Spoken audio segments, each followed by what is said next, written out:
All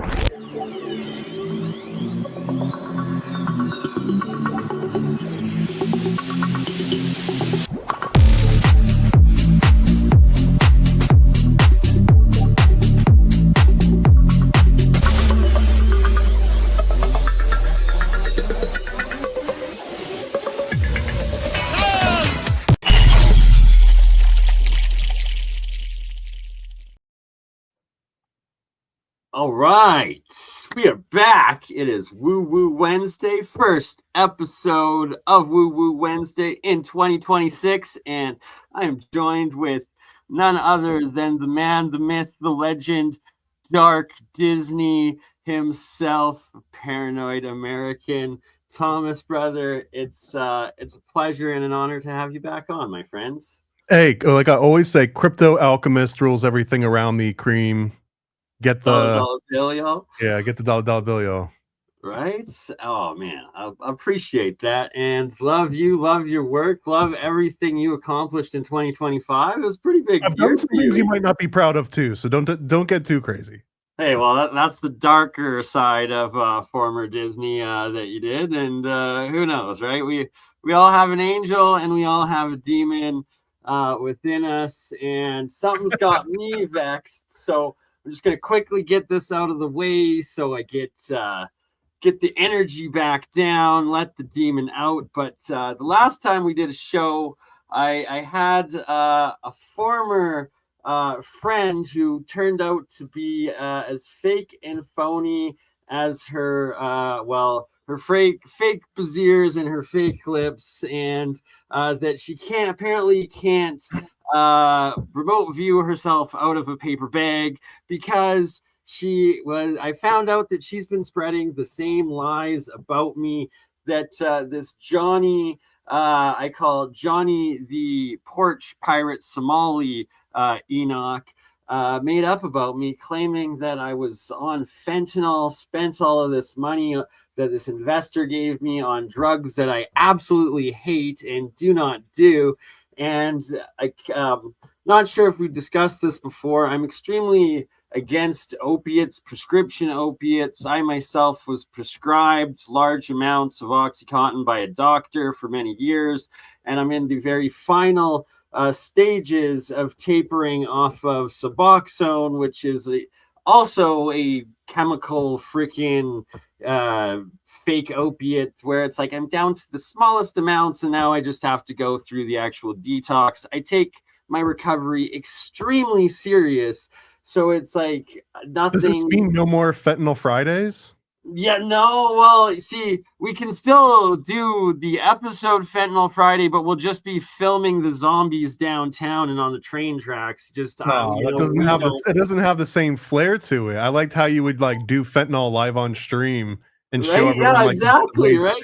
Like for all those episodes that you just see me like, what? Like I don't even know. Do they cook it, inject it? There goes Not Out November too. This is kind of a big change for you. This is a big 2026. So right, no more November. So maybe I'll just be sleepy and tired. Sleepy elf or no. I don't know. I gotta say, my debt's crazy. I didn't know about your whole journey, because that's the gayest thing that you can call that, right? Like the journey that you've been on. But my death mate at Disney, the guy that I worked with the most, like next to for years and years, he was a straight up heroin addict. Like he would come to work and some days would just be nodded out, just sleeping the whole time. But he was good at what he did, and people felt bad for him, so they kind of kept him on the payroll. Like he kept his job. He was a great friend. He'd been over my house all the time. I went over to his house. Which is kind of rare for like work friends, right? Like we went beyond the work friend thing and ended up becoming great friends with his roommates. Like I was a best man at one of their weddings, but he was on Suboxone, and it was like it was like he would fiend for Suboxone and have to do crazy stuff for Suboxone the same way that he'd have to do crazy risky stuff for just straight up heroin. And he eventually OD'd and died. Like in the middle of us working on a huge project. So I've never done either of them. I've seen it. It's been offered to me so many times, but I was scared, bro. That was the one. Ever do it. That was the one Don't drug lose commercial that I fear. was like, they might be right about that one. Like, not the Yeah. one where the chick turns into like a flat like thing on the sofa and she's like, I'm not gonna go out. Like, whatever. That's not. I know I'm not gonna turn into like a weird monster, but like some of the You will turn out. You'll turn into this the nodding zombie. It's like like.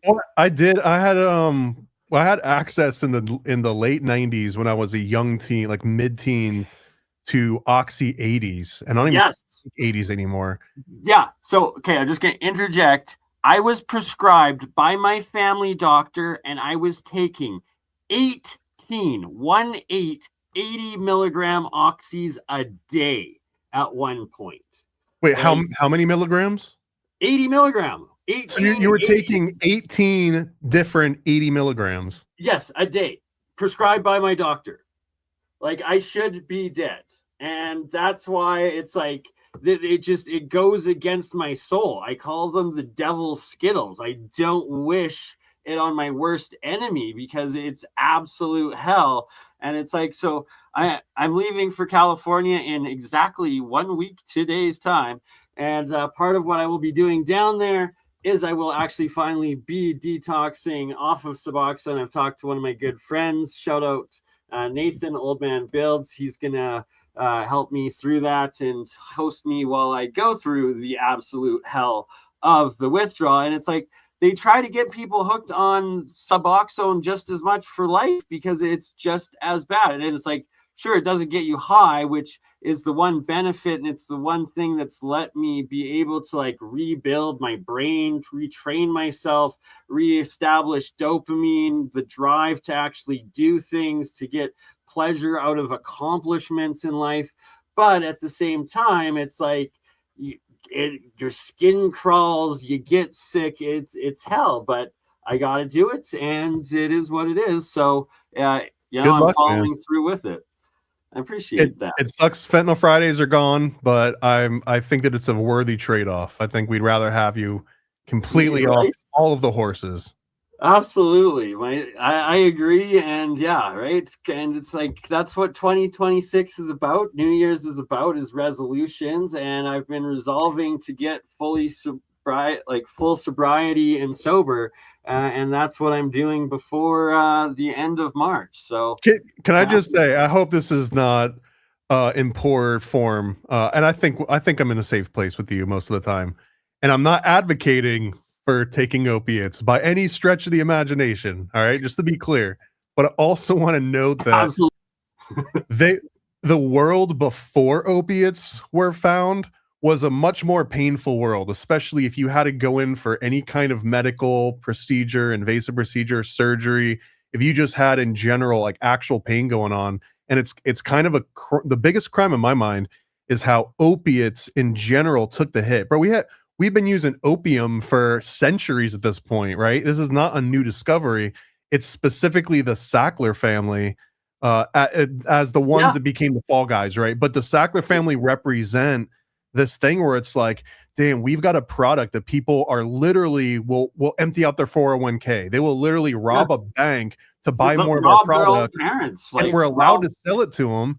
And they weaponize that pain, the pain chart where it's like you point on the face, like how you're feeling out of the different faces, and people would just learn. If I just point at the frowny face every time and say I'm in this much pain, the doc will be like, all right, well, we're doubling your dose until you get to freaking 1880s a day. At that time, bro, I'm pretty sure they had experimental releases of, I don't want to just make up a number.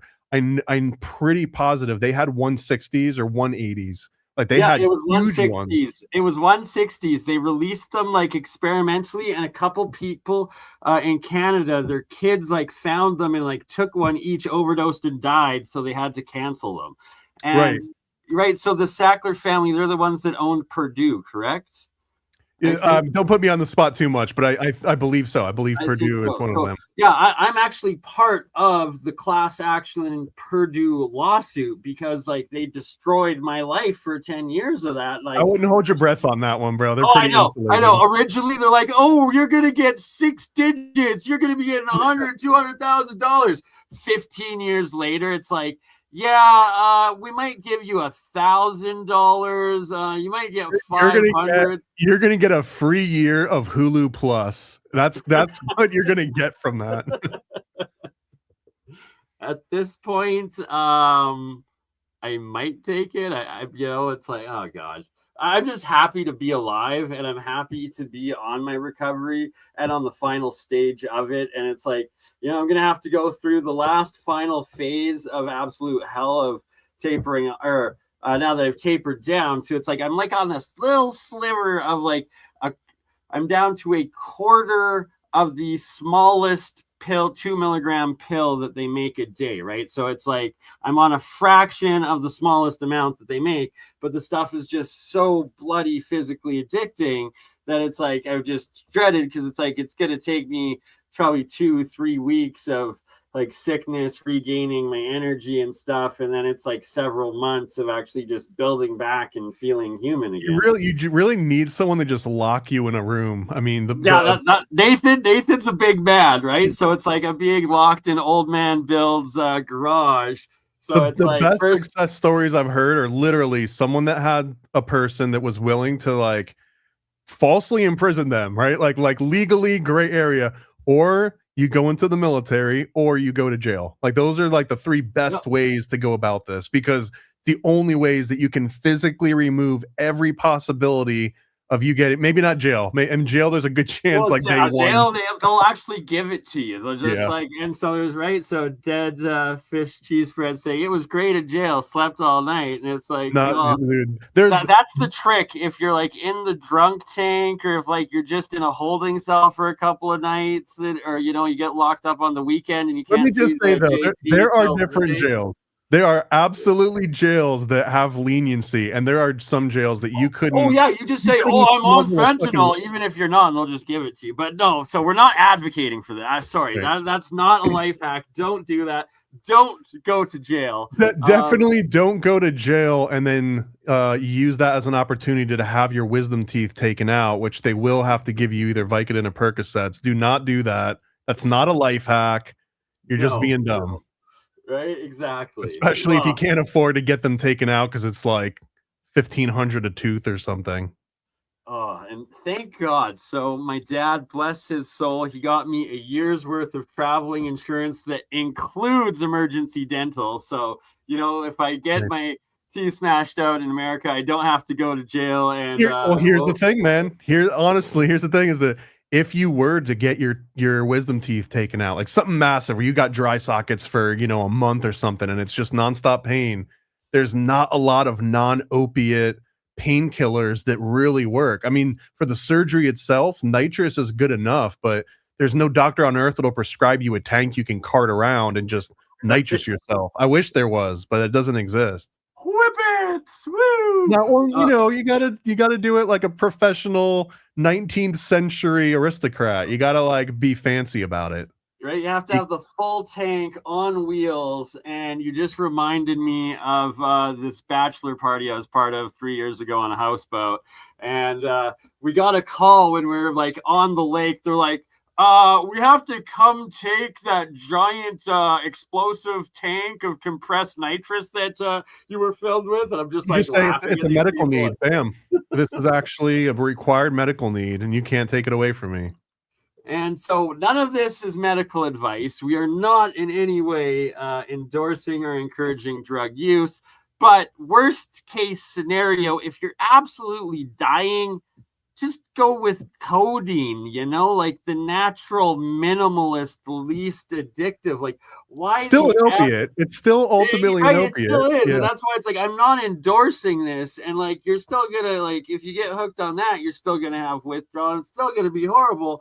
But like, don't go to the magnitudes of like exponential more. Like, so there's opium, then it's like, I guess codeine's like 10x stronger than morphine's 10x stronger than that, so it's 100x. And then you have hydromorph that's like 1,000x.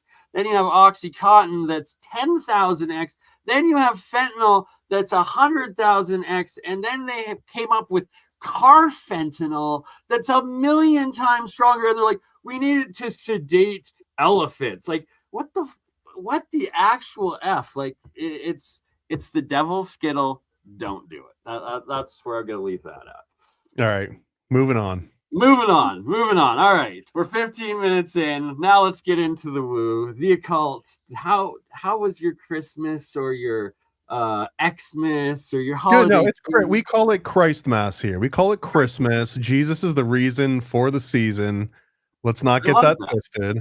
But Right? also, I see a lot of people that complain or they point out, oh, like we should get rid of the pagan aspects. You know, this is a blasphemous on Christ. I don't think so, man. I think that the early Christians knew what they were doing when they were like, everyone's partying at this moment of time. This is the attitude and the feeling we want to associate our God with, not some other part of the year. So they made a very conscious decision to put it amongst the pagan rituals and for it to like absorb those and almost take credit for those. That was intentionally done. And for 100%. People to now say, we need to get rid of the Santa archetypes and the tree. Oh my God, it's the Yule, log. We need to get rid of all this. It's pagan. Nah, bro, like that. That's what makes Christianity work, is that it gets to stand on the shoulders of giants and be like, hey, we're still allowed to do this. Right? I fully agree. And it's like, it's right after the winter solstice. It's the darkest time of year. So why not celebrate, bring your family together, bring light into it, light up the spirit of Christ Mass. And that if there's one issue I have with the whole thing is instead of calling it Santa Claus and any children watching, cover your ears, because it's a lie. And I don't agree with parents lying to their children. I would just rename it Santa, the spirit of Christmas giving, and not this fictional character. But, each to their own.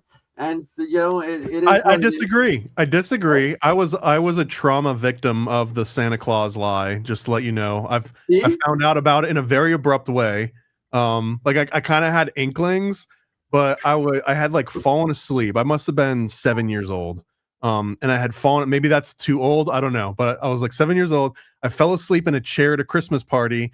And I heard all the adults talking about how each of their children found out Santa wasn't real and how heartbroken they were. And I'm like literally just in the other room, half asleep, like not fully asleep. So I hear the whole thing. The whole jig is up. And as I'm listening to them say this, it's going through my mind. I was like, but my teacher wouldn't lie to me. Wait. But grandma and grandpa wouldn't lie to me. Wait. The entire world wouldn't be lying about this, right? And then my next thought was like, what else are these dudes lying about? Like, it can't just be Santa. That's the one thing that everybody lies about. It's just Santa. And I realized over time, that's the only one that's obvious that everyone agrees that they've lied about, but there's a million other things. It's way more subtle than that. So I give credit to Santa could almost be like baby's first psyop, baby's first revelation of the psyop. That's literally why I'm against it, is because that's what's destroying the fundamental. No, dude, you need to trust your parents after that. You said it. You just admitted it's trauma, that you were traumatized by it. 100%, the whole world lied to you. But the adult, I think the mature take on that might take a while to get around to. The mature take is lie to our children. Yeah, well, no. You're way oversimplifying that. The mature take is that if you want to teach your children, first of all, you have to let a kid discover their own information, their own truth, right? Like people telling you stuff nonstop. If someone told you, hey, everyone's going to lie to you at some point, hey, the world's full of lies, it just becomes like a vague, weird thing. But that's true, but you shouldn't be lying to your children. You hold on. Let me finish the reason why it's a good lie. And it's because it's the one that, of course, it's going to rock some people, but it's kind of like this innocent thing that everyone does. Literally everybody is in on this, aside from like weird homeschooler people, whatever, no judgment, but or other religions. So certain Jehovah's Witnesses or whatever, other religions, but to let them go through that and then come to their own realization, oh, there's this concept of people that don't hate me, that love me, are still going to lie to me. And I just need to realize that that's a fact of life. Like, that is such an important lesson for somebody to learn. And I almost feel that kids that are told from birth, like, hey, we're not playing into this thing. It's a big lie. Santa doesn't exist. You're gonna hear other kids talk about it. Just ignore it. Like their parents are idiots and they're lying to them, right? Like to do that, you're like taking away. I think you're giving them a one up. I think because then you still have No, trust. dude, no, not at all. Smarter. You're not giving them a one up, man, because it's I like, don't know, man. So here's the thing. So we'll fight over number this. one, it's Christ Mass. So it's as a Christian, the 10 fundamental, like the 10 commandments. Number one, thou shalt not lie. So you're literally lying to your children that's on also the day of Jesus's birth. No way. Okay, first of all, you're bringing up Old Testament rules, which are invalid, in my opinion, invalidated by the New Testament. People will debate on that. I think it's no longer valid. Plus, there is biblical precedent of Jesus himself lying in the Bible in a Santa Claus way. It wasn't a harmful lie, but he tells a bunch of people, "Hey, everyone, go into town, act normal. I'm not going to go into town. I'm hanging back today. I'm going to like chill out in my hut or whatever. So don't worry about me being there." So everyone goes to town, and then Jesus puts on a disguise and he sneaks into town to see how people act when they think that he's not around. That, I mean, in my opinion, that's kind of on the same level of like lie. It's not hurting someone over it. It's doing it to like, it's a social experiment. Yeah, that's like, but is that more of a lie or is that like? Yeah, if I tell you, hey Bernie, I'm not going into town today, knowing that I am going to go into town. Military strategy, though. Okay, whatever. Potato, tomato, a little bit, right? But ultimately, I think that you're doing your kids a disservice to not give them this opportunity that they can share with other people later on about like, hey, how did you deal with the big lie, right? Because otherwise, the big lie that you find out might be you're a Nazi now, right? Like you get drafted into Nazi Germany and you're like, if only someone had broken Santa Claus for me early on, I might have had a more critical eye when this other thing happened. So that's what's going on in Ukraine. They never got lied to about Santa Claus in Ukraine. I'm just saying, I see the value in it. I'm also very biased because I went through that trauma and I survived it, and I can see the silver lining in it. I understand when other people are like, it's horrible to lie to your kids, and then your kids develop trust issues. And great, bro. Having trust issues with the world is freaking survival tactic 101. Absolutely. If you raise a kid that thinks they can trust everybody in the world, like you just raised a dead body. I'm not saying that in any way. I'm just saying, like, well, good. Then we're in agreement. I think you agree that the Santa Claus lie is a just one. I've agreed to disagree. We're in agreement that I'm agreed to disagree about the Santa lie, but I will fully agree that you should definitely never raise a child to believe that there's no such thing as a lie, because that alone is a lie, and that's even worse than lying about Santa. Let me just say that the day that Santa is fully removed from Christmas, which I believe we're on the timeline that happens, right? Santa will be like some yesteryear thing, like grandma and grandpa. When that happens, Christmas will be the worst for it. I 100% believe that. Even if you think it's better, let's get Coca-Cola and Santa Claus out of Christmas. Bro, having Coca-Cola part of Christmas is making Christmas better. Well, I would personally, just replace Santa Claus with Mr. Hanky the Christmas Poo, if I had a choice. I don't know, man. The latest season was their worst rated season yet, and I kind of agree with it. All right, fair. But yeah. It could have been an hour and a half musical special movie and not a season, I think. The same way that the first one where you saw Satan and Saddam Hussein, right? Wasn't that like a musical? God, I know, right? So speaking of that, and their episode on Peter Thiel, the Antichrist. So one of the things I'm going to be doing in the next couple months while I'm down in California is I'm working with Dr. Wei-Ping Yu, PhD, NASA, head of Jet Propulsion Laboratories, and we're going to be co-publishing my valence shell phase shift fusion, or VSPS fusion model for short. And when I was on the phone with Wei-Ping, about a couple months ago, I was explaining in depth like how my science works and like the whole process of my model. And he's like, Bernie, I'm going to get you a meeting with Peter Thiel to get you funded.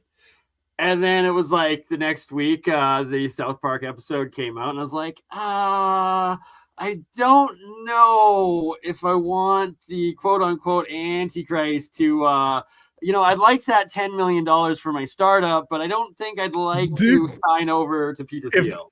If quotes from Jesus are what sells you, give unto Caesar, bro. Take the devil's money and use it in the devil's realm to work against the devil. I mean, I feel like that's when someone asks Jesus, hey, am I allowed to use money? He's like, yeah, bro, use it. I kind of agree with that. And it's like, I think you're right. I'm just going to have the devil's in the details, and I'm have to like fine comb microscope the contract to make sure he doesn't own all my intellectual property rights, and that, I can just give him certain aspects of the phase shift fusion. I bet you he's got way better lawyers than you have, though. Oh, so guaranteed, yes. Whatever the deal is, bro, unless it's like, and I will give my body to science within the next 8 months, just sign it in blood. Just sign it. He owns my soul, but it's okay. I got the money, and I can use it against. You could just pull sovereign citizen on his ass. Like, you don't own my soul because my soul is like, I gave you my government name and not my real name, and my real name's private. True. Right? So as long as I'm selling my soul, my corporate soul, and not my actual soul, and not my actual physical body, I'm good. Sovereign citizen logic. It works every time. Okay. I like that logic. Well, we'll see if it's like I'm gonna have to ask if I can live stream my meeting with Peter Thiel if I do agree to it, and I have a good probability that's not gonna happen, but I'm probably still gonna try to do it, just because you don't want to get kidnapped and taken away to a dark place. It's concerning. I don't know. There's pluses and minuses to everything, Bernie. It's like, yes, the plus, I will be sleeping on a large pile of money with many beautiful ladies, as the old Simpson McBain quote goes. But, if you don't get to share that with the world, what's the fun in it? Well, you could also take all of the funds and take all of your research and just put yourself in like a Faraday cage with a single outlet to the outside world and live stream all of your top secret research for the world to see. And then like once that cat's out of the bag, right? This is what like Tesla was trying to do under Morgan's nose, was take all of his money and use it to create free energy, and then just be like, hey world, here's how free energy works. But I'm pretty sure he saw, he was like, if some crazy guy with bad intent gets a hold of this free energy thing, maybe I shouldn't do this. Yeah, and so not a lot of people know that before there was Morgan, it was actually Astor that was funding him. I thought it was the opposite. It was Tesla was originally funded by Morgan, and then Morgan other way around, because Astor died in the Titanic. Right, and when Astor died in the Titanic, that was the end of Tesla's funding. Like that. Okay. So that was one additional reason why Morgan wanted to sink the Titanic, because not only did he take out the opponents to the Federal Reserve, but now he's taking out the last person that was willing to go against him and fund Tesla. You're absolutely right about that. Yeah, it was Astor funded Tesla after Morgan. And that's when he moves into the hotel and he starts banging pigeons and dies. Yep. Yeah. Oh, sad days. But we are resurrecting his technology in 2026, and that's another one of the major things that I'm going to be doing while in California with my partner Labs. I don't want to give away too much right now because, well, I don't want my airplane to explode on the way down there. Another thing I did recently, This one put my life in danger a lot, Thomas. So as part of APEC, Alternative Propulsion Engineering Conference, for 4.5 years, I was a co-host of it, and well, for an acronym, it's no coincidence that APEC sounds so similar to APAC, AIPAC, American Israeli PAC, and that Yeah, I was gonna say, I isn't that like an Israeli foundation? yeah. So I recently found out that this anonymous donor that had sent me a Bitcoin 5 years ago when I started working with APEC, his name is Luis Henriquez, and that he's actually a very, very wealthy Portuguese Jewish banker that just happens to be in charge of the joint Portuguese-Israeli space program, and also is in charge of Portuguese-Israeli trade to $500 million a year, and that he's actually been funding this black project. So you remember, I believe, yeah, you met Jeremiah Pop, right? Why I don't work with him anymore. He's been getting a lot of the money from this Henriquez guy, and he and this Mark Sokol guy, Falcon Space, who was raided by the FBI 2 years ago. I wonder why. They've been funded to the tunes of several $1 million and leading this black project, taking all of the inventors of over unity and anti-gravity and America's top minds technology and been funneling it to the joint Portuguese-Israeli space program. And then a couple of the people, so once I found this out, I started asking questions. They kicked me out. This was 6 months ago. And then I recently found out using Grok, good old Grok, Henriquez's positions in government and his ties to Israel, and also other APEC presenters, they came forward, well, in the background to me, and they were like, yeah, my presentation has been removed from the APEC website and scrubbed, and ever since I got a provisional patent, I've been harassed by Mossad agents trying to get me to sell them my technology for weapons. So, if my plane goes down, probably a reason why. I think that's the most American thing I've heard in a while, because if you're getting funding from Israeli space programs, that money, if you trace that money, it's going back to the US, bro. You're being funded by the DoD. You're not being funded by Israel. Yeah, but it's that the research isn't being recognized by America. America's still like, oh, this anti-gravity stuff and free energy, it's not real. And bro, if you look into, remember the super fusion that we went over, that I had worked, that Israeli. All of that funding too, all that weird cold fusion, super fusion stuff, it's mostly Israeli funded, because they don't, for whatever reason, when Israeli research gets funded, they don't go through the same scrutiny of all of the Rockefeller system in the West. That's like, that's preposterous. We don't believe in that. That's not real. That's pseudoscience. So they can't get funding. You know who can get funding? Israel. Israel can get funding to do that wacky time travel logic, right? Like they can work on breaking of space and time, right? Because it's space time, and when you break those dimensions, separate them, well, that's how you get the wormholes, and that's how you get time radiation and dilation. And I mean, I kind of see like Israel is sort of the New World Order's petri dish, right? Yep, like exactly. if they want to test out draconian gun laws or zero tolerance laws, they test it in Australia. That's pretty obvious.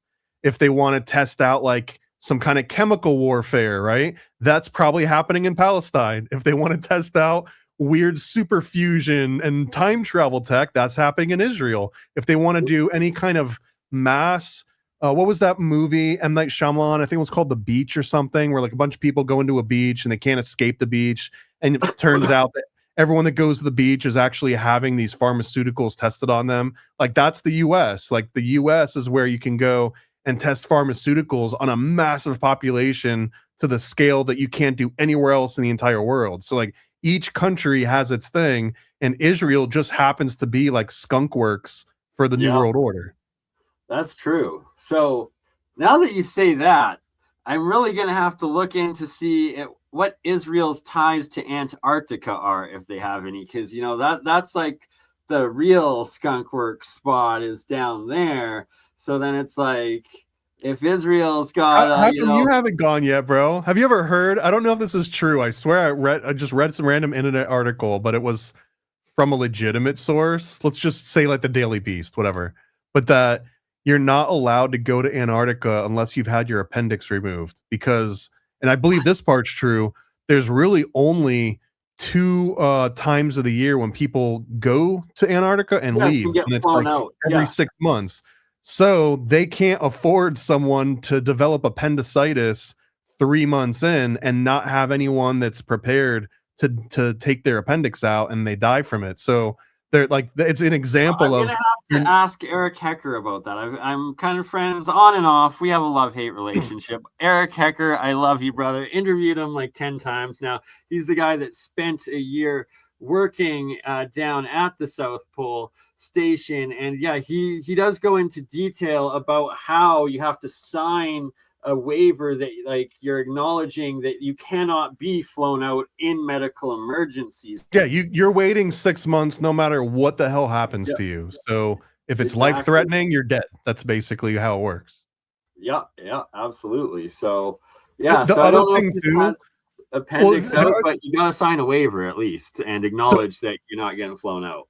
So Antarctica fits into this formula too, because Antarctica, they are the petri dish for a true globalist society, because it's the only place on the planet that different countries own these different like military bases, but the people that actually live and work there are so dependent and reliant on each other that they don't really have these government cultural borders that everywhere else in the world does. And a lot of people report when they leave Antarctica and they go back home, like the difference and like the walls that people put up between themselves is way higher, because in Antarctica, like, yeah, like everyone there is kind of a colleague, and you might hate you're certain depending people on each other. It's like we're humans and we're stuck here, and it's like a true village, right? It's actually a village, and so it's that, I think, is what Antarctica represents right now, is like a place where multiple countries could all act in harmony, even if they don't do it anywhere else outside of Antarctica. Yeah, right. I agree with that. And maybe the whole world should be a lot more like Antarctica, minus the snow, ice, and what are they called? The snow walkers, the skin. What are the ice walkers? The things from Game of Thrones. White Walkers. You know, White Walkers. Yeah. Minus the White Walkers and the ice penguin wall. shit. The penguin poop is really a huge deal that never gets brought up. Well, is it like guano? Could you survive on penguin poop? No, it's incredibly toxic and it's incredibly pungent, way more than guano is.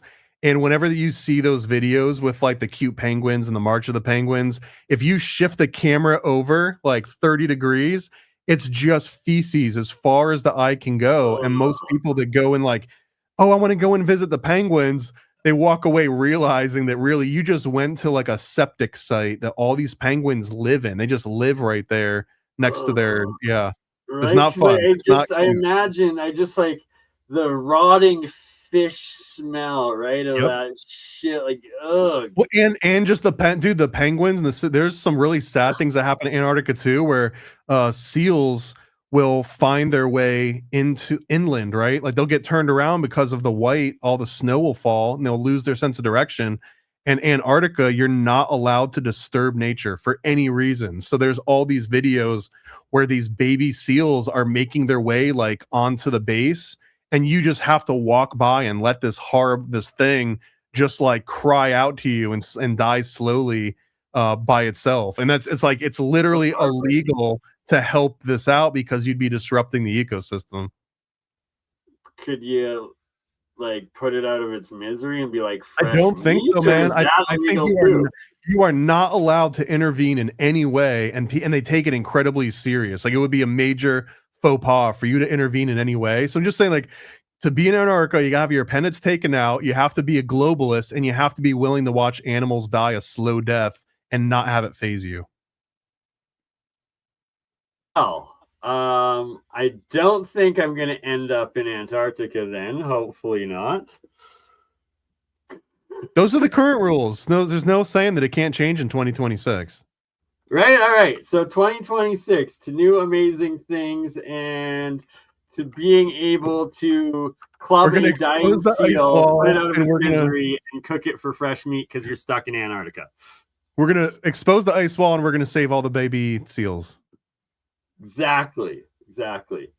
Gonna well, with global warming, so global warming, the ice wall is gonna melt all on its own, right? So we're good that way. We don't 2026, it's gonna expose itself, right?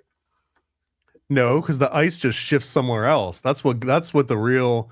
If you want, because I do believe climate change is real. I don't think that it's because you're driving your car too much, but I think that Agreed. it will shift. And what's going to happen is a different place on the planet is going to get super cold, and another one's going to get super hot. That seems pretty logical.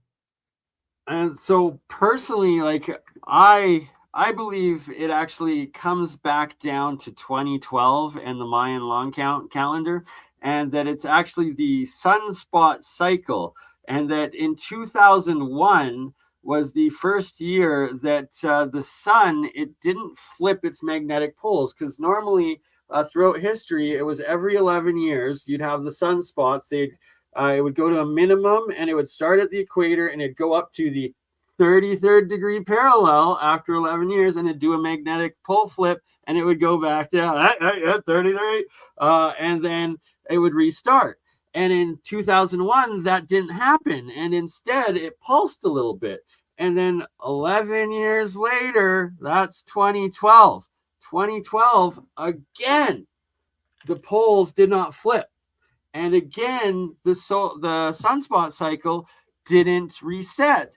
And then I was watching in 2023, and again, it didn't flip. And now, that you see the science articles are like, we don't know if it should be in a minimum, but it's in a maximum. And you look at the pictures of the sun, and the sunspots are all the way up to the poles now. They're no longer held to the 33rd degree. They're all the way up.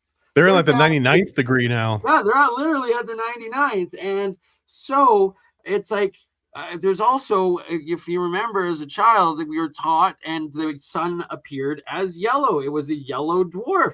Now it's white and it's pulsing. That's a definition of a white pulsar. So I fully believe that we are in a white pulsar. We are in a new age of the sun. This is essentially proving the Hopi creation myths of the different colors, sun ages of mankind, and that we are now in a new white pulsar age.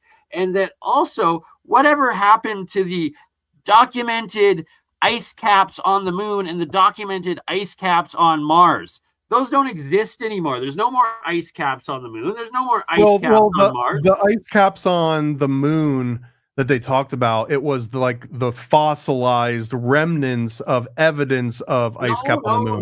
No. They actually found ice core? Yeah, bro. There was like actual ice, like glaciers on, like actual ice caps on both the moon and on Mars. And those are gone now. So it's solar system wide heating, not just I'd say that the pollution on Earth is getting so bad now it's melting the ice caps on other planets. Exactly. So stop eating beef. Cow farts are now melting the ice caps of Mars. Every chat GPT prompt you send boils 8 gallons of water that no one will ever be able to drink again.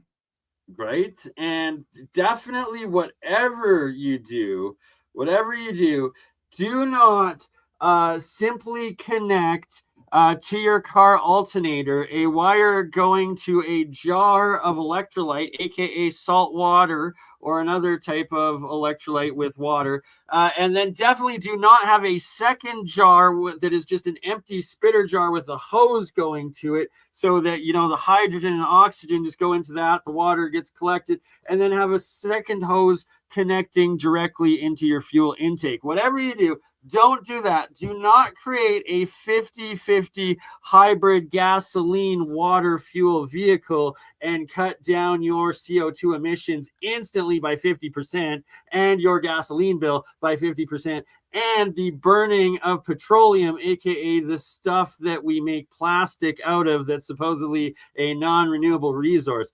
Don't do that whatsoever, because, well, apparently they'll kill you for it, even though it's supposedly impossible. Just saying. I mean, to advocate for gas guzzlers a little bit, if you hate oil so much, we should be burning all of it away so no one else can ever use it again. So the more that you burn, the faster you're making sure that the oil industry goes out of business. Yeah, right. And then no longer ducks can choke on plastic straws or plastic bags because we burnt it all. So, no more plastic. Well, I know you're being sarcastic, but when there's an oil spill and birds get oil all over their feathers, you know how they clean it off? Dawn. You know where dawn comes from? Petroleum. So it giveth and it taketh away, man. Yeah. Well, thus keep giving it and stop burning it when you can just burn water that then turns back into water. I like water. I don't want to burn water. I hate oil, so I'm going to burn oil. All right. Yeah. Well, that's why it's 50-50 hybrid. That's why, you you get the toss up. It's a love-hate relationship. At least that, that's one of my goals. We need the water for our ChatGPT prompts. How else are you going to see everyone in a bikini on Grok if you don't have water to do it? They're not using gasoline to do any of that. Hey, that would be straight fire, though, huh? Well, no, don't like that pun. Straight fire, lighting up on gasoline. Yeah. In 2026, I'm not reacting to puns. Fair. Well, that's no longer a punny situation. So let's move on. What's I got some more woo-woo for you. Okay. So one of my, I started it last year, so it's not like a New Year's resolution, but one of my goals now is to read the entire unabridged Golden Bough by Fraser, which is, I believe, 12 different books, and each book averages around 700 pages or so. Some of them are as low as like 500, but most of them are a little bit longer than that. And I've gotten maybe a third of the way through. I'm on book 4 right now, and it has given me a new appreciation for religion, organized religion, the institutional, not like pick up a rock and I'm there, not spiritualism BS, but like actual Jesuit Vatican style religion. It's given me a new appreciation of it in unexpected ways. So hold on. Just to be clear, because you are a Freemason, but now you're endorsing Jesuits and Catholicism, because I thought those two were at war. And, like when I joined Masonry for a year, they like made me sign that I was not a Catholic. Yeah, but that was like this Canadian European nonsense Masonry. No offense, but it was fake. It was fake Masonry. American Masonry, and maybe even more specifically Mormonism, but I can't be a Mormon, but I can be a Mason in America. We've got the right version of it so far. And no, in American Masonry, you are 1,000,000% allowed to join as a Catholic. It's not the other. Really? Is maybe you're not allowed to be a Mormon, but you're allowed to be a Catholic. Oh no, the Mormon thing is just because I like to do things Mormons don't allow people to do. So that is just it's a non-starter for me. Catholics, they'll forgive you. Masons, they don't care. They'll be like, let's go kidnap some kids and run them over state lines, whatever. They don't care about none of that. But I think that the Moloch, and but I think that the like American Masonry is completely compatible with any religion you can think of. It's its own thing. It's just like, here's how secret handshakes work. Here's how a secret meeting works. That's it. It's like a template that you would use for a million other things, which is why Mormons stole it and used it for their own. I don't want to get too much of a tangent here, because the premise is that the appreciation in religion is not at odds with Masonry, and in fact, it's not an endorsement of any particular denomination, but the institution of religion itself is so full of merit. It is the number one thing that, aside from stoned ape theory, but it's the first advancement to bring people out of the jungle and having to hunt every single day and put themselves at risk every single day. Having a priest class was the very first like quantum leap in culture and in society. And it's the reason why we get to talk on computers right now. It's the reason me and you are not out right now fishing or hunting and putting our lives at risk, is because religion. And it literally goes all the way. And this isn't me interpreting, this is literally the premise of the first 3 or 4 books of Golden Bough. Interesting. Okay. So just a little side note, am I going to get murdered for giving away this Masonic secret? That why Thomas is so pro Santa Claus is that they actually summon Santa Claus behind the closed door, and that Santa Claus actually is real. Did you just say Israel? Santa Claus is Israeli? Hey, I thought you weren't going with puns here. I believe. Okay, I guess not. No, I mean, honestly, the Masons, again, because they, aside from the York Rite Lodge, when you get into the Knight Templar degrees, and I'm just gonna say like role playing, just because it makes the most sense without getting into like all this nuance, but like when you go through each degree, you're kind of role playing as like a different story, like a different D&D campaign, right? So whatever degree you're going through, that's the role play, that's the campaign. And in the York Rite, in the Knights Templar degrees, people are role playing like actual Knight Templars that would like lay down their life for Jesus. That's the only time in which like paganism is maybe not super endorsed, and the entire York Rite branch tends to be a little bit more like Christianized, right? But if you get into Scottish Rite is way more embracing of Middle East and Egyptian and like alchemy and alchemy, like all over the place. They're all over the place and what they'll accept. But regardless, if you're Scottish Rite, if you're York Rite, if you're just normal Blue Lodge 3-degree masonry, any country on the planet, you're kind of worshiping the winter and summer solstice. You're doing the John the Baptist on both ends of the spectrum. So like in addition to whatever religion, so if you're a Catholic or a Christian, you're not only celebrating Christmas, but you're also going to be celebrating a St. John's Day, because they also correlate with the exact same astrological procession that Christmas is. Like Christmas is astrology for babies, kind of. It's like the astrology that people that don't believe in astrology will still celebrate. Absolutely. And so, speaking of which, I would like to wish all the Orthodox Christians out there a blessed and merry Orthodox Christmas today, because it is Orthodox Christmas today. And what's your opinions on that, Thomas? On the difference between the old Orthodox and today? No shade whatsoever. I do think that Orthodox Christianity, for whatever reason, is like an in vogue thing right now for a very specific subgroups of people.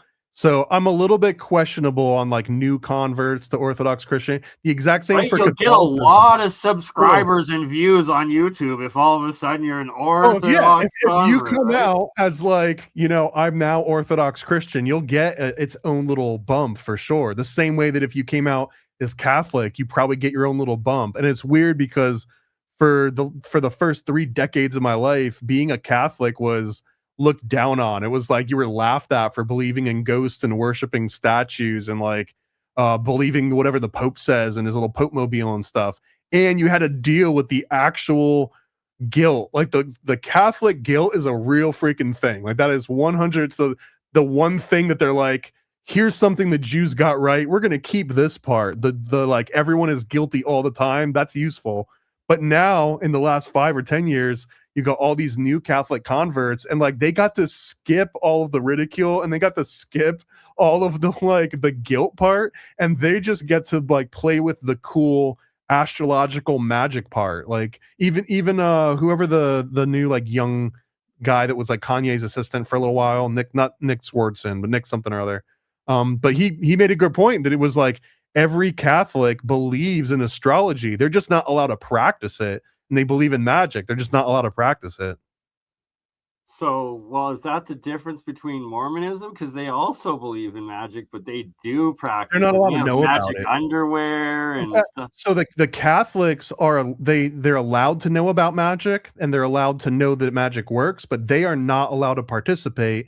They have an authority. They have to go to their priest, and then the priest has to go to the bishop, and the bishop's got to go to the cardinal, and the cardinal, like, there's this hierarchy where it's like a military organization. Again, that like this Just like Jesuit the Jesuit Catholic. order, right? The It's military yeah, order. it's kind of, but it's made in a way that like this is above your pay grade, which I will argue goes back to the origin of Golden Bough. This is the institution of religion where it's like you can't talk directly to God. You got to talk to that guy, and then that Right? guy's got Like, to talk to that exactly. guy. You can't talk to God. So I was just going to bring this up. Like, so organized religion basically is you're giving away your sovereignty. You cannot have your direct connection to God. You have to go to another man to be Yeah. able to then have your sovereignty. I will concede to that. It's a gross oversimplification that doesn't necessarily capture all the nuance, but I will say, yeah, you're effectively you're trading your spiritual sovereignty to some higher class. But what you're getting in return is that you got screwed. Sorry. Like you're the like if you're the one giving up your sovereignty, you're kind of getting screwed in a way, but you're paying it forward to a much more advanced society, because just the fact that you've got a priest class means that the guy that you just outsourced your spirituality to, he doesn't have to go into the woods because he's got way more important things to deal with. He's got to negotiate your survival on your behalf with God. So you're trusting this dude to do what he said he was going to do. And the fact that he gets to do that means that now there's at least one person in the village, aside from the women, which are staying home and like child rearing, and like that they're not able to investigate the secrets of nature. Only the priest class is allowed to do that. So the fact that your tribe has evolved to the point where one guy gets to stay back and investigate the secrets of nature, a la priest class, a la God, means that your village is now more advanced than the other villages that say every single guy has to go out and hunt tonight, because now no one's got free time to discover the procession of the stars. But like even the indigenous natives where they at? How's that working out for them? It wasn't everyone was a hunter, it's like lots of people got to stay behind and like do berry picking or but let me just say, how did that work out for the Native Americans? They got raped and pillaged by those who gave away their sovereignty to higher order and each other, thou shalt not right? kill. And rival tribes would do the exact same things that any colonials came in and did. Like they were doing all the same things to each other infinitely. And it was because they didn't develop a Vatican. They stayed individual little tribes leading the charge of the Inquisition and the Spanish conquistadors and the French and the residential rape schools in Canada. It's all led by the Jesuits, which is the Vatican. But here's the problem, is that the Native Americans needed their own Jesuits to fight the European Jesuits. Like they had not advanced far enough to where not only was there a shaman, but there was like a bishop shaman and a cardinal shaman and a pope shaman, and the pope shaman could tell all the other shamans and all the other tribes, here's the new rules. And the fact that they lacked that cohesion. They weren't on the chessboard yet. They were just all pawns. They didn't have the bishops and the rooks and the king and the queen. So when the freaking queen and the king come over and they're just wiping people out because they're so disorganized. This is not like, it's not saying that this is a just system. It's not that organized religion and the Vatican and Jesuits. You just said organized religion isn't just, so it's not that it's godly just, because it's not that you're giving up your sovereignty. It's about God. It's just not a just God. Correct. It's not a just system, but it's like this, like, I don't know how many people got sick of hearing this growing up, but when your parents are like, life's not fair. You're like, Mommy, it's not fair that so-and-so, blah, blah, blah. It's like, yeah, well, life's not fair. It's essentially that. It's that, yeah, the Jesuits suck, the Vatican sucks, but also life's not fair and it's the best thing that we got. And without that, you're literally in the, like right now, you're outside hunting something that you eat tonight, because every other system of barter and advancement stems from originally a priest class. If you don't have a priest class, then you don't have a single person staying home when everyone else is going out hunting. It always starts with the priest class, and then from there you get agriculture. From there you get husbandry. Like it starts with the guy that's like, hey, you guys go hunt. I'm going to talk to God for a little bit. He's the only one that's going to figure out these higher level order of things. Maybe this might be the Mason and me coming out. I suspect so, and I think it also has to do with your Santa trauma just a little bit. I don't know, but I'm pretty sure the natives were farming long before the Jesuits came, and there's evidence of corn crops and 100%. But that's because they were farming, because they also had a priest class. Like they had a shaman. They had a shaman, which was the medicine man. Okay, yeah. But they still had their sovereignty, though. They would just go for advice. They still went out on their own coming of age spiritual adventures, right? Like hold on. Because it's almost like we're talking about a binary. It's not like I give all of my spirituality to this guy. Like all of my religion goes to that guy. I have 0 left now. It's more like, hey, instead of me going out into the forest and making sure the night before I didn't eat anything that looked like a sharp tooth, and I didn't drink something that came from the blood of the animal that I'm going to go and hunt, like without having to go through these checklists constantly, which makes you less efficient. Now you can go out and hunt and not worry about all that small stuff, because the priest back home, he's praying for you and he's making sure that like he's going to smooth over this. So now you just got like 2 or 3 hours left of your night so that you can prepare for the hunt the next day without that priest saying, I got this, I'll pray for you, I'll look after you when you're out hunting. Then you've got so much extra weight on your shoulders, and every single person in that tribe is all going through that extra weight with one priest that's like, you know what, I'm going to pray for all of you guys. I'm going to make sure you're all safe. You don't have to pray for yourself. Now, like, everyone in that tribe, all the hunting males, they all have 3 extra hours that night, right? And then like it just keeps extrapolating from there. I see the point, but I think society is kind of at a tipping point. And when you talk to like, it's 50% of people like these days, they're just like, they're waiting for the collapse. So like, I can't wait to like, I'm stocking up on my guns so I can hunt the deer. Like, you know, like that they want to get back to just living off the land, and like they kind of want their sovereignty back, and they've seen Fight Club too many times. Molesting their children, Thomas, I think is what it is. They've either read Left Behind too many times or they've watched Fight Club too many times. Neither of those, I think, are things that happen in our lifetimes. And again, to bring up the Mormons, this is one of my favorite dynamics about the Mormons. If you go back, because it's not that long ago, bro, we're talking like the 1800s essentially when it comes into full swing. And if you look at 1800 Mormon organizations, they were literally saying this October the world ends. They weren't saying like, oh, it's going to be in our lifetime, it's going to be sometime in the future. They were like, on October 18th of this year, the world ends. Everyone get your guns, everyone get your supplies, we're moving, and we're going to stock supplies up. And then it would come and go. And then the next guy would be like, all right, it's not this October, but it's going to be in like 3 Octobers. And after that happened enough times, eventually they start saying, it's going to be soon. Like, we don't know when it's going to happen, but it's going to happen soon. And they kind of like, they catch up on it. And I think that all groups have to follow this same pattern, right? So like now you've got black pill conspiracy theorists and anti-AI, and they're all like, man, the next 3 years, you know, Fight Club, they're going to destroy the credit union. We're going to get UBI, like whatever. None of that actually comes to pass, but it always goes through waves, right? Because some new college graduate thinks UBI is going to be a real thing. And then 3 decades beat them down and they realize, oh, that's not how the world works. And then that pattern repeats forever. Sorry. I had my phone blow up. So I guess, sorry to get off topic. Back to Johnny, the dealer.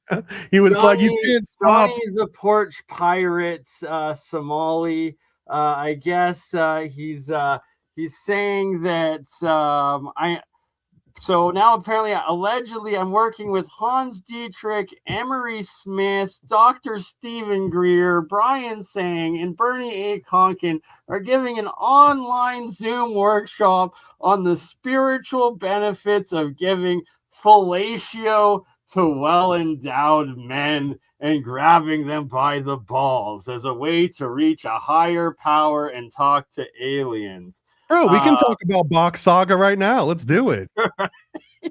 I feel like the Golden Bow's also Let's get given into me. Box Saga, right? I'm ready to give more credit to Box Saga because of the Golden Bow too. All right. Well, I'm gonna highlight you a bit and let you get into it, as I just have to reply to this very quickly, but I will be listening and give. So you're just going to be away. on the side, and I'm just going to be talking about the merits of Box Saga. Well, I'm only going to be 2 minutes, and then I'm going to come balk it up to that saga big time and talk about how, if you supposedly ingest your own semen or something. Whoa! Let's not get right to the gross, icky part. You're going to scare people away. That's the biggest criticism that I've heard from when I talk about Box Saga, is that if you go right into it's just a bunch of dudes drinking each other, then no one wants to hear more about it. So I'm not going to bring that up yet. Scratch that from the record. That never came up. Just erase that part for now, and let's hear what Thomas has to say. Okay, great. Yeah, I wasn't expecting to just get total monologue while Bernie gets into a flame war on social media. But yeah, so the merit of Box Saga, it relates directly to the same merits that the Golden Bough could give Jesuits or could give the Vatican. It's just that the institution of religion itself represents somebody that's allowed to stay back from hunting and work on discovering the secrets of nature. So just that role existing, no matter how wrong they are, no matter how horrible the readings are and the things that they make people do, the fact that that function exists in a tribe means that tribe is advancing faster than others that don't have it. So if you extrapolate this to the Box Saga, the Box Saga is also this priest class, and they've also probably got it totally wrong, my opinion, but that the fact that someone in that society, in a hypothetical Box Saga society, the fact that you have this king and you've got this military that are all centered around serving this ultimate purpose, which is arguably eugenics, but the fact that that exists in that society means that it's worthy, and it means that that society is on a track to gain advancement. It might be on a really long timeline, a lot of guys having to do some pretty gross stuff with each other for maybe thousands of years, or I guess in Box Saga history, it's like millions of years, right? So millions of years this happens, and the best end result that they have to show for it is Eeyore Bach, who kind of looked like a Key West beach bum. No shade on Key West beach bums. It's kind of a cool look. But that Eeyore Bach was the example of the ultimate conclusion of Box Saga. But I think that him existing and him and his family having time to pursue that means that society as a whole, in fact, gets better. It actually advances far beyond other societies that weren't doing Box Saga at the time.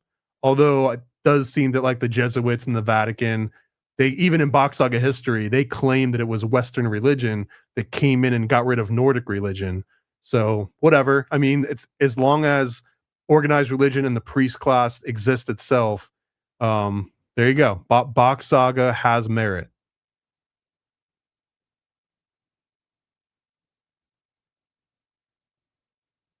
Right, I'm back, and so as long as you have a priest class, Box Saga has merit. Is that correct? Is that what I believe so. I think Box Saga represents another form of priest class. It's literally to the extreme. Not only do you not have to go out and hunt and fight, but like you don't got to do anything. You can just go to the homie's other house than sit around circle jerking and each other and ingesting the semen of your younger children. Which means that is this ultimate hypothetical where no one has to go out and hunt ever. You can just sustain off of each other, Knight Templar style. Sustain off that circle jerk. All right. Okay. Well, and if you do that, then all of your other free time when you're not circle jerking can be devoted to uncovering the secrets of nature. Interesting. Does this mean you and Dr. Narc, the Dr. Narc Schlong Low or whatever, are going to be repairing bonds because you over Box A Saga? lot of people don't know this. Box Saga that triggered that. A lot of people don't know this. We're great friends. We're best friends. I talk to him every couple of days. We text back and forth constantly. I knew it. It's dude. When he asked me to drink pineapple juice, I do, and I know why. And we're on that level with each other. So I don't want to go into it, but like, bro, there's no shade. I 100% appreciate everything that he does for the Bach community. Fair. All right. Well, now see 2026 to the truth coming out, bridges being rebuilt, and to pineapple juice and the circle jerk of Box Saga being the true spiritual enlightenment. If your king tells you to drink pineapple juice, you drink pineapple juice. Oh snap! Solongo's your king now. Shit. Yeah, right. Isn't the king's the one that ingests the village, right? I'm just a villager. Oh, gotcha. Fair. Well, no wonder his hair is so sleeky and shiny and whatever, Bro, like, I had an interview with Michel Merle, who was a contemporary of Eeyore Bach that actually trained under Eeyore Bach, and on the interview, I was kind of joking. I was kind of like, it's impossible to talk Bach Saga and not joke around a little bit. That's why people get all upset. So I'm talking to Michel Merle, and he's an OG, bro. Like, he's not an American that just found out about Bach Saga 10 years ago in a occult bookstore, right? Like, he actually grew up. He moved in with Eeyore Bach and lived with him for years. So, like, he's I want to say like right-hand man, but he was a more than an maybe associate, a left-hand man. Righty or left-hand? Well, whatever. Depends on what side that you're on at the point. But we were joking about it, and I was just like, what happens if you're full? What happens if you're like, what if you've already had enough, but now you've got? And he literally does that. Like, I can't simulate it because I've got a shaved head, but he goes, "Oh, you just do this," and he kind of did like a something about Mary. Like a something about Mary move where he was like massaging his fingers into his hair, and he was like, "That's what you do," and he laughed, bro. And what was funny, amazing. I know he was not joking, but like he was being serious. He really that was really something that he did, because you're basically making sure it's not wasted, right? You're reintroducing it, and I guess in the logic that he was ascribing. I thought you were joking. No. He was not joking. That it like probably fortifies your follicles or whatever the hell it does, but he's laughing about it because he knows the perception of it and he's not offended by it. Like, he's like, yeah, it's silly, it's crazy. This is what I would do. I would just go boop, and I just like that level of authenticity and believing in what he actually and not being like, no, we have to hide that. If you mention that, people are gonna get grossed out and they're gonna make fun of us. He was like, isn't this silly? Look, I do this. Let's laugh about it. Like, I don't know. I can respect that, right? As long as you're true to the path and that like you're not lying and you're open, you're like, hey, I circle jerk, I drink it. You should drink pineapple juice so I can drink a sweeter semen. And if there's too much, I put it in my hair. Is that why he wanted pineapple juice? Dude, I had no idea. Is that what pineapple juice does? Okay. Shout out my Sherry Aunt Maloney. Good to see you, sister. Best mod in the game. Best mod in the game by far. Might actually visit her while down in California. We shall see if I make it out to. Well, I shouldn't dox where. I was gonna say, do you dox all your mods? That's great. No, I just in California. That's why I stopped myself self-censoring. Self-censoring. How about get some GPS coordinates? You can just. No.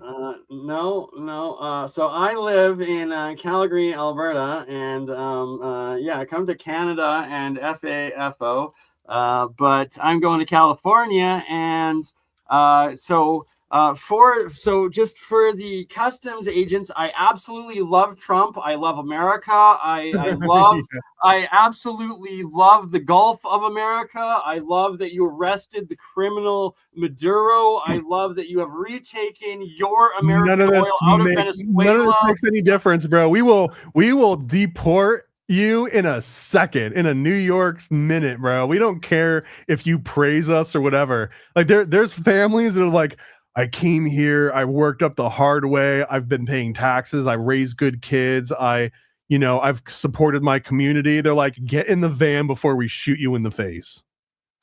Okay, so my soul won't let me say it. I can't say it. If anything, bro, Canada's the country that you have to sweet talk before they let you in, because there's certain things you can say and can't. If I was like, gender's not a construct or whatever the Jordan Peterson thing was. You're gonna get me arrested, bro. Don't say those words. That's right. Yeah. I can commit a Canadian felony and you can get in trouble over it if I play my cards right. Yeah, no, we've discussed this in the past, Thomas. I thought we had an understanding. Don't get me arrested, man. Okay. C-52, dude, fuck. We support the Canadian truck drivers. That's all I'm gonna say. Yes, the illegal Sikh ones that we are letting in because of our liberal government. Yes, we support them. Yeah. I don't know. I don't even know what to say anymore. I did make a post that I said, Trump, come arrest Mark Carney for fentanyl trafficking next. And I haven't been arrested in Canada yet. So we'll see what happens. Godspeed. I think you're good, man. You're Israeli funded, right? Like you literally have accepted funds from Israeli intelligence. So I feel like you're probably good. You return them. I took that money. I will take more, actually. Luis Henriquez out there. If you do want to send me more money, I will accept it, and I will come back on APEC, and I will give you the very base first generation of my stuff. America, I am coming to share my second and third generation level technology. But Luis Henriquez, if you want to send me another Bitcoin, I will accept your Israeli Bitcoin happily, and I will use it. There's no country's flag on the back of a Bitcoin, as far as I know. Right? Exactly. Just Satoshi, and Satoshi, who knows? He's a mythical being of greatness that we all love and worship. And shout out to Trump's Bitcoin reserve, right? We all love and support every decision of the president. And yes, please. You know what's funny about that, though? The Bitcoin reserve, it's because growing up, I remember people would always joke about the conspiracy that there's no gold inside of Fort Knox, right? That the reserves was just a big empty room. That's a slanderous rumor. Shame on you, Ron Paul. We should never, ever audit the Federal Reserve. Trump knows it's full of gold, and that is not why they just took an empty Russian tanker that was supposedly filled with gold. Not at all. And I support all of these moves. Well, but also now the Bitcoin reserve is literally a empty room, right? I mean, it's like it's what people the very top of Esther's pyramid. Okay. I prefer to call her Madonna still. Fair enough. But in economics class, we're taught that Madonna is called Esther's pyramid, and at the bottom is Fort Knox with all of that gold that's not from Venezuela and is left over from the original collection of Americans' gold in World War II. And Americans' gold in the form of teeth. Don't know what you're talking about. Don't know what you're talking about. Definitely not. Yeah. No gold teeth. No. This is WooWoo Wednesday. It is all a simulation. We're doing great. I definitely do love America. I definitely am going to come and I will share my Tritium production methods, my solid state crystal hydrogen, but I gotta be paid well. I have to have a large pile of money with many beautiful ladies, and I can't be put into dark don't box. get that in the space you're in without Israeli funding. Seriously, that's not even a joke, right? You don't get to do alchemy and superfusion unless you get Israeli funding. Well, shit, Lewis, send me more Bitcoin. Damn it. Come on, man. Or maybe you need to branch out a little bit. You need to let people know that you've already had a successful Israeli angel fund. Yeah, good call. Good call. I mean, you said Thiel's next on the menu, bro. Don't mess that up. Yeah, right. Peter Thiel. Hey, I'm all about Solomon's sigils, and that, as awkward as it keeps getting, in my alchemy work and my next plasma fusion, that I actually have to use these sigils. And it appears that you have to have there's literally an angel and demon entwined into the coding of breaking down matter and space-time. So yeah, Thiel, what let's work together. I will take that 10 million and we will do great things, and we will do our best to not have Satan come through, and we are going to rebuild Solomon's temple, and bring back the Merkaba and Yahweh, the Tetragrammaton. And even if that's not his plan, I would say whatever you were just talking about, which goes a little bit over my head, it sounds like stuff you would need if you wanted to bring back the Antichrist. So either way, Peter Thiel, I highly recommend that you fund BurnEye here and whatever the hell he's working on. Right? Yes, please. And yes, I will, because it's a duality, and that there's both an angel and a demon sigil encoded in each reaction. So you can't have one without the other. And I'll take the angel, and Peter, you can have the demon. And I'll summon them, and you can have the demon, and I'll take the angel, and I'll also take your 10 million, and I will give you some plasma fusion that works, and I will give you more results than CERN has done with $300 billion in 40 years. And yeah, it's such a sham. Like, whatever you said, whatever your pitches to Peter Thiel, likewise for Palmer Luckey. I don't care if it's going to the DOD, if it blows up a whole bunch of churches and hospitals and schools, whatever. Just let me improve the world in my own way. Exactly. And don't worry, everyone. Thank God for Wei Ping Yu. And he's like, BurnEye, I will write the pitch for Peter. You just show up with your science. And I was like, good advice. Deal. Because I'd probably fuck it up by like starting off with, hey, I hear you're the Antichrist, and hey, am I sorry? Yeah, I wouldn't lead with that. Just close there's a reality in which that conversation comes up organically, but I definitely wouldn't walk right in with it. That's why I agree with Wei Ping that he's definitely the lead pitch. He can write it. Anything I do, I'll run through ChatGPT first and Grok. So both Sam Altman and Elon Musk have my pitch ahead of time. So if they want to make counter offers, by all means, I am accepting funding for my startup. I feel like if you use Grok as an example, I feel like if you put some dumbass half-baked like business plan into Grok and then be like, Grok, polish this up for me, right? And then you submit that polished up business plan to Elon, he's just like, hey Grok, show me like the original of this thing that I know you put, and then he sees your like original half-ass shit. Like, that's not even a joke, bro. That's like something that's like could legitimately happen, right? That would make sense. Like, that's logical, right? Oh god, that's funny. So that's gonna be a show we have to do all on our own, Thomas, is just taking like AI written things and then like reverse AI it to see what the original input was. Because That would be a comedy series all on its own. I feel like if more AI content is on the menu, bro, like it's not slowing down by any stretch of the imagination.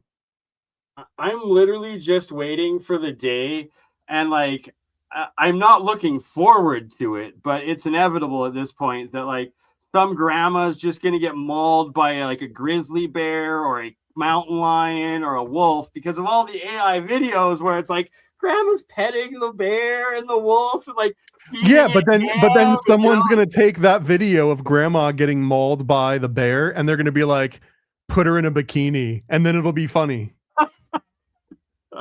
God, it's funny and horrible because it's true. Like life's not fair, man. Just the same way that like the Vatican's not great, but it represents a thing that could be great. AI's not great, but it represents a thing that could be great, which is what you should open up in your pitch to Peter Thiel. He'll be like, this dude is ready to summon the Antichrist. Right? Should I open up with AI is not great, neither is the Vatican. I think if we use AI to integrate and take over the Vatican and set up as our overlord, he'd like that. No, I don't know. I think that you need to have someone that does all the talking. You just stick again, to waving my man, you. I love you. I love the yuan, and you will definitely be doing the talking because clearly, I will. Yeah. I want the 10 million, but I don't think I could take that conversation seriously. Well, I wish you luck, man. We need to start wrapping this up just because I have a Vatican Mason meeting to get to. Yeah, I know. You got your secret second podcast recording, Mason Lodge, Vatican, everything else. So why don't basically we need to discuss what we're going to do about you. Oh dear. Okay. Well, hopefully it's like, so I intentionally I buy the flight where I'm able to miss it and reschedule for free, just so it's like if it blows up, it's a whole bunch of innocent people and that's on you and you still missed me. So just so you know, in your planning, you're going to want to blow up the second flight. Oh, dude, not a problem. If you look into the JFK assassination, they had the exact same thing lined up in Miami. They had the same thing lined up in Chicago. It just happened to happen in Dealey Plaza in Dallas. But if it didn't happen in Dallas, there was like 6 other cities that were going to have motorcades, that were going to have a guy up in a window with a sniper rifle. Just contingency plans are kind of the thing of the Oswald, there was Oswaldo, there was Waldo Oz, right? There was, they had them all lined up, right? You're not even kidding, bro. For each of those cities, Miami, Chicago, and Dallas, each had their own version of a Oswald. They were all people that had been radicalized publicly early on because they were CIA agents, and the CIA was like, "Hey, go infiltrate this radicalized group." And by doing that, they made sure they had the perfect patsy in every city that JFK could ever go into. And that's why Where's Waldo came out, because originally it's Where's Oswaldo. Okay. I kind of like that. Yeah. Right? Well, so we're wrapping this up. I have you highlighted, and you make such great comics. You make such great merch. Why don't we let you show yourself for shekels? Because we support Israel. We support everything Israeli. Oh, you do. You're the one that takes money from Israel. I guess I can't prevent someone from sending me money from Israel, but I don't think I've gotten any Bitcoin at least. But if you do, I highly recommend, if there's any Israelis that want to get a huge box of these Illuminati pamphlets that also go into the Vatican and the Jesuits and the Freemasons. This is a little comic that I put together with the homie Donut. It's all color. It's a Chick Tract style pamphlet. It breaks down the actual secrets of the. Here's an example.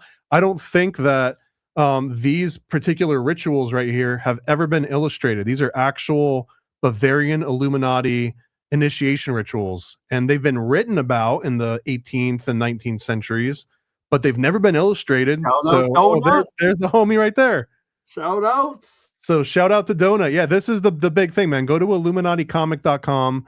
And I'm hoping that later on, maybe this month, I don't know when I got time, but this year, I want to start putting together like huge bundle packs. Like if you want to go and drop 100 of these on your city, I want to figure out a way to make it affordable for someone to do that. Like a special, everyone gets one shot to get like a big bundle pack. I want to figure out how to do that because my next big plan is to make these things ubiquitous. I want to get them into the hands of people that are not expecting them. I want them in doctors' offices. I want them left in the back of Ubers. I want people to leave these things in like middle schools and, like figure out a way to get them into places that they're not already in. That's my big goal. I don't care about selling any more of them. I don't care about any of that. I just want these out in the world. And I in the other room, I think Donut has some too. We've probably got another 8,000 or so, like definitely more than 5,000 of these.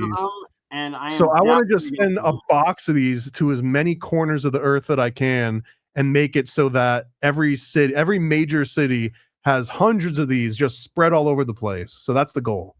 So I love and I can relate to that. So my own BurnCron company, right? I made the stickers back in the day, and I will never forget my first trip to Cuba because I was right down in like the center of like the Castro Square or the Shea Square, or whatever, and then they got like this big monolith up there, and then they got like the building with Shea's face on it, and then I took some of my weed BurnCron stickers, so I was like slapping them on the signs and taking pictures, and then all of a sudden like they started yelling in Spanish, and these guys with AKs started chasing after me. So I had to like run, and then like I ran to the tour bus, but then I like ducked behind it, and I made it look like I got in a tour bus, but I got on like a little moped taxi, and I was like, go to the next spot that the bus goes to. And I didn't get arrested, but I still have those pictures.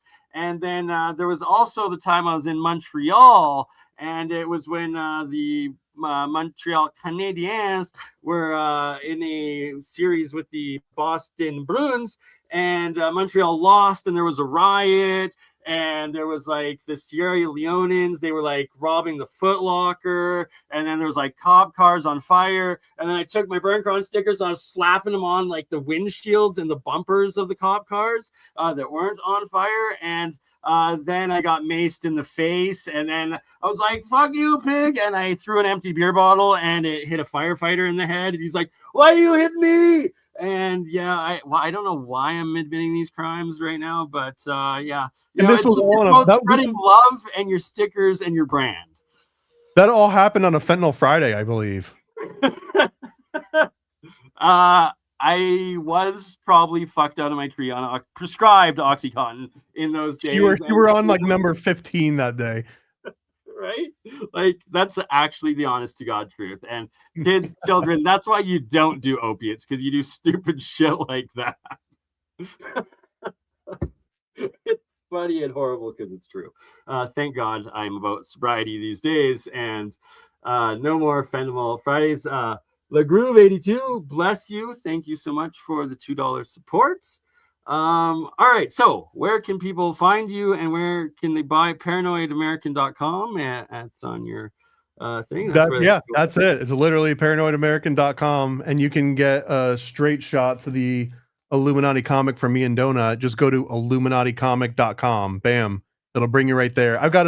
It depends on what your angle is, right? If you like video games, go on Steam right now and search for either Paranoid American, and the game is going to come up, or the name of the game is called Lucifer Lives in Lower Manhattan. Or if you just search for Lucifer Lives, it'll probably come up. It's a actual, I think it's like an 8-hour game if you were to sit down and play it start to end. 8-hour game about the Satanic Panic in the 1930s New York that I've been working on for the last 4 or 5 years. It's finally, the page is up on Steam. I've got some beta keys that I've sent out to some people. If you want one, if you're a Steam player, I'll send you a Steam key. But look out for that a little bit later this year. The beta is going to be out. The early access will be out. If you like crazy music, not all AI, some AI, go on, listen for Sound Scientist on Spotify or SoundCloud or whatever. And then what else? If you like crazy AI video clips, I put all of them on TikTok. I don't really post them anywhere else.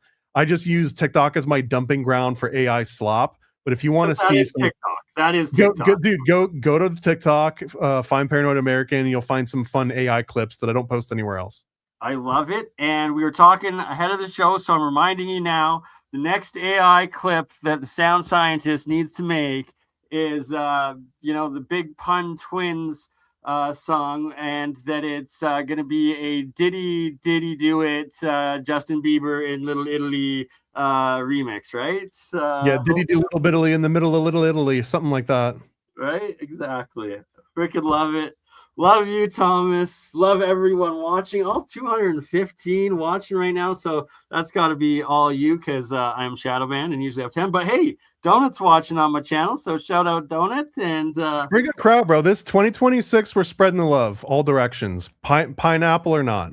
Right, exactly. And shout out to pineapple people into pineapple, because it just means you're a swinger and you like to have fun and dance. And if your type of swinging is circle jerking with the Bach crew, that's up to you. Let's end it on this. Is there ever a reason to not have great tasting semen? No. You just get more girls that enjoy doing stuff, or guys if you're into it, whatever. Or whoever. There is literally no downside. Exactly. So shout out to pineapples, pineapple juice, and paranoidamerican.com, where you can get all of Thomas's crazy, amazing, former Disney, dark Disney designed things. And much love, brother. Former MTV, former military, former Disney. Get it now. Current all right. Well, there you go. 3 more reasons. A ta-ta, y'all. You crazy mother. Yeah. It's just BurnEye.